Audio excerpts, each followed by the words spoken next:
Hey friends, as I said before, I missed a few October 2014 videos whenever I was doing that month's video compilation. So here are the rest of them. Let's see what we got.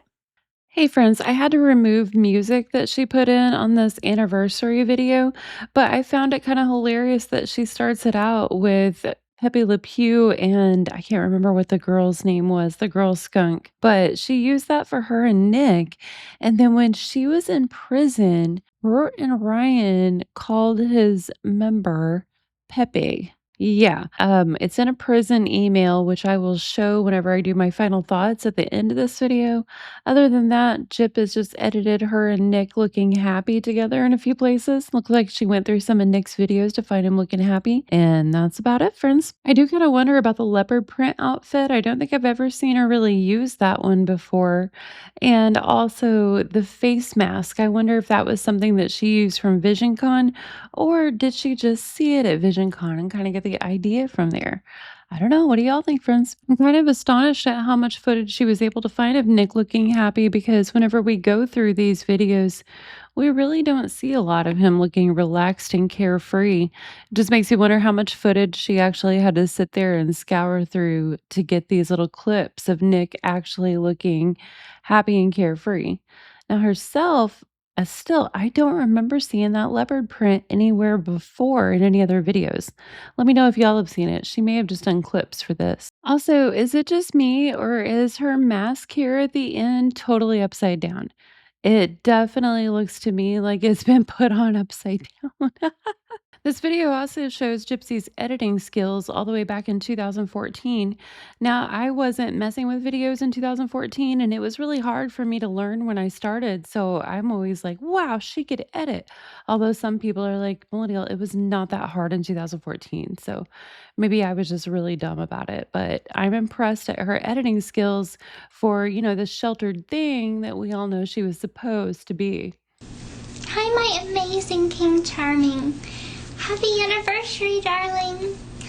This is our second anniversary, and I'm really excited because this is probably a milestone in our relationship.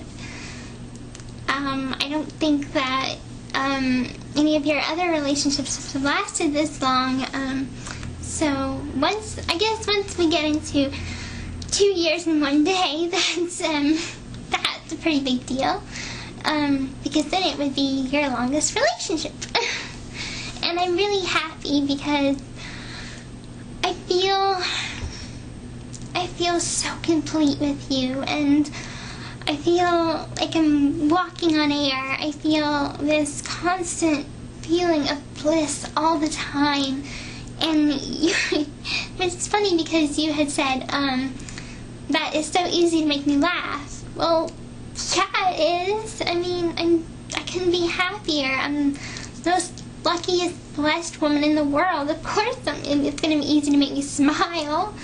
I think we've come such a long way from where we first started. When we first got together, it was this feeling of we belong together. I know I have this very strong feeling about you. I feel like you're the one. It was just like two souls meeting to make one soul, and it was just perfect. And that feeling never went away. It just got stronger and stronger, and through each and every month we learned something different about each other. And it's like it might be a roller coaster of sometimes we have downtime, sometimes we're floating on air, sometimes we're just, steady. But we've had less and less hard times and more blissful times, I find, even though there was a couple of occasions where we had some really, really hard times. But, I think a lot of those were just learning mistakes.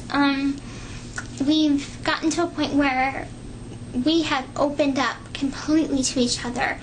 Like me, I have no secrets, nothing hiding from you. You know everything about me.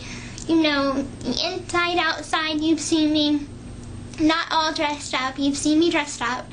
I just feel like if a man could look into my soul and see me as I am.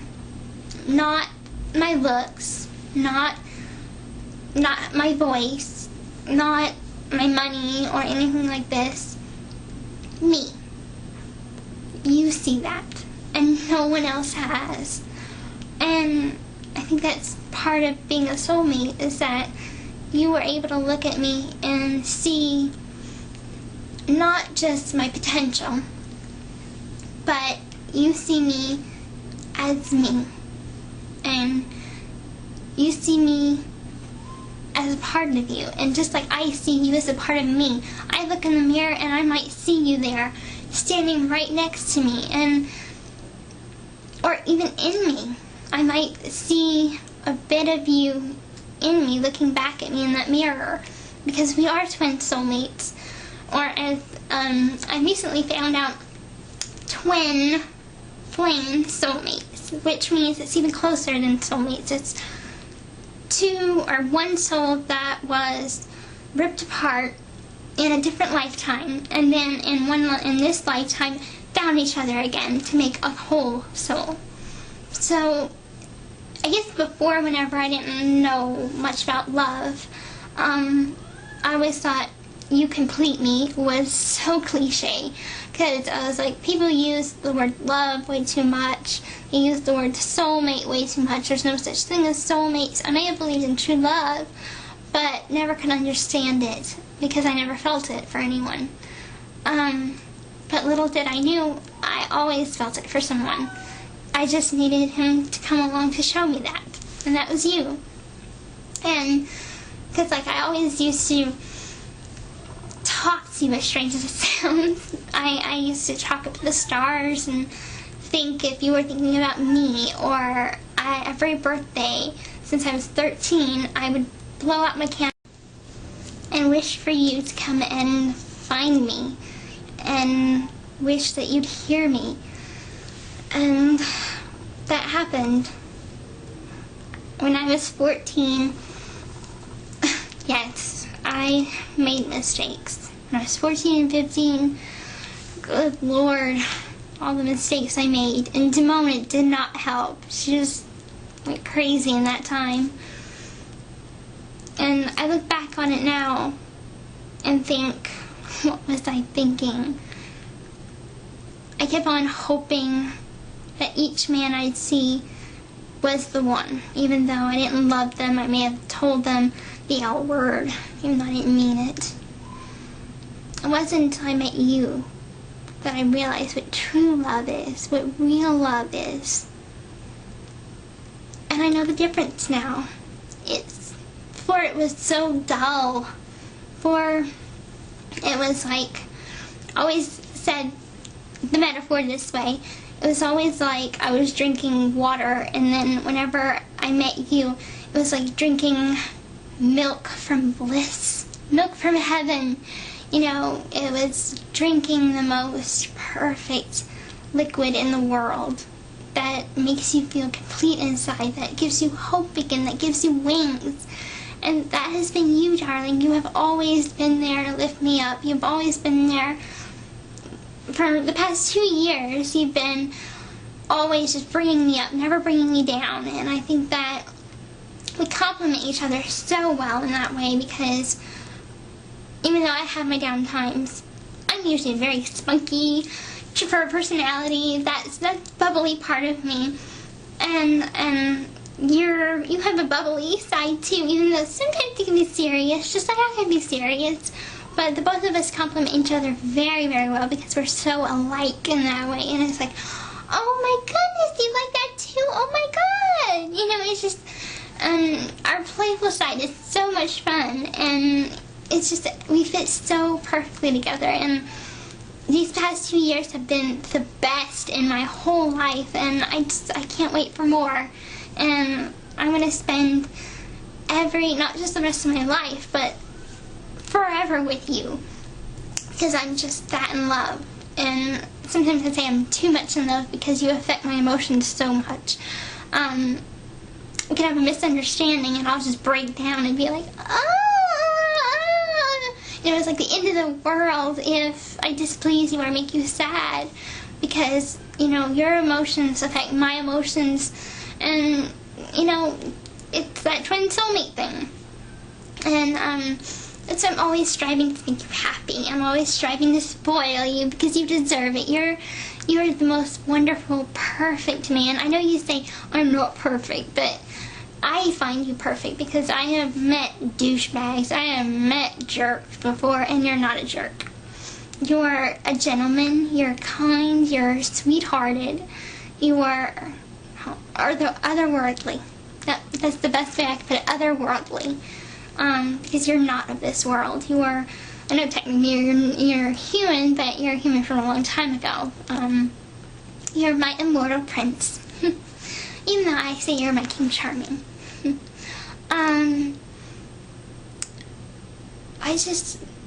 Have you ever had that moment where you're like, I want to tell you how much you mean to me, but you just can't find the words?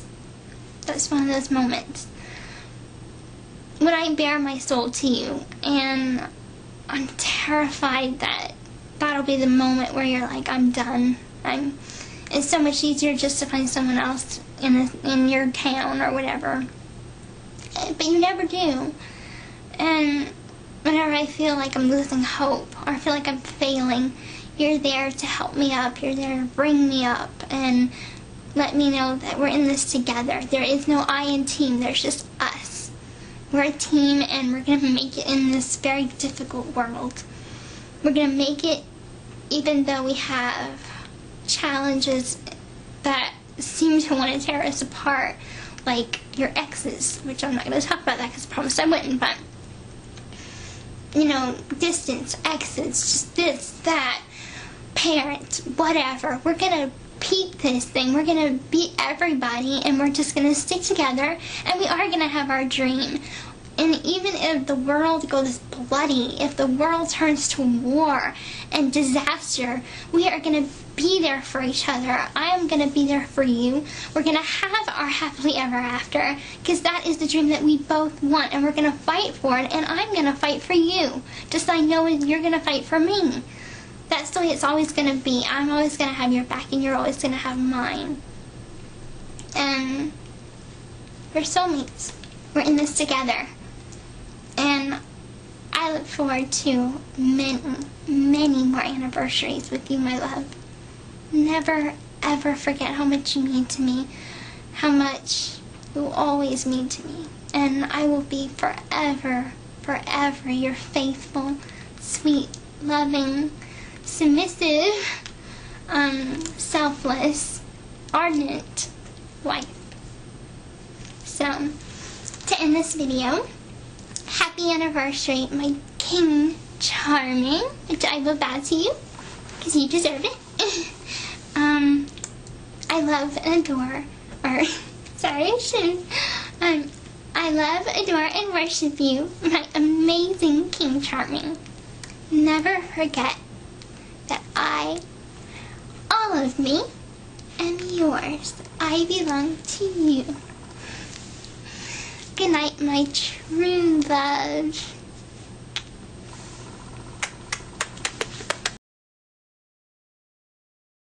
I had to remove the music again because this is copyrighted music, and I also really hate that Gypsies chose a song that I like.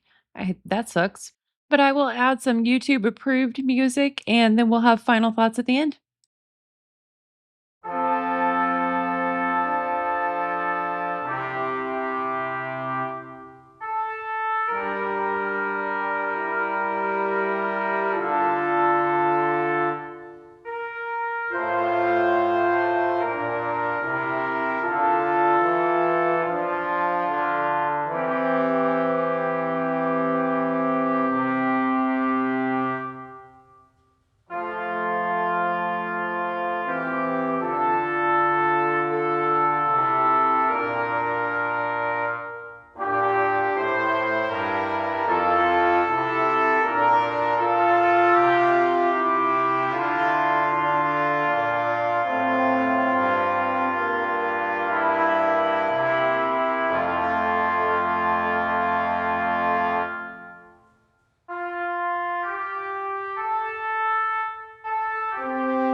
today. Okay, I love, adore, and worship you, my amazing King Charming. Hope you love this video.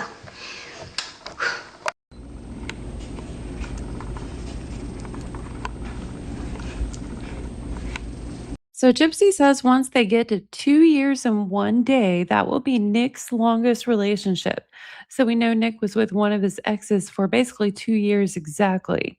And Gypsy appears to be wearing a prom dress. Interestingly, in her book, she claimed that Dee Dee would hoard prom dresses that she would buy on sale for no reason.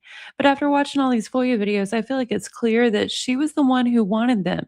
They all fit her perfectly. None of these would be Dee Dee's size.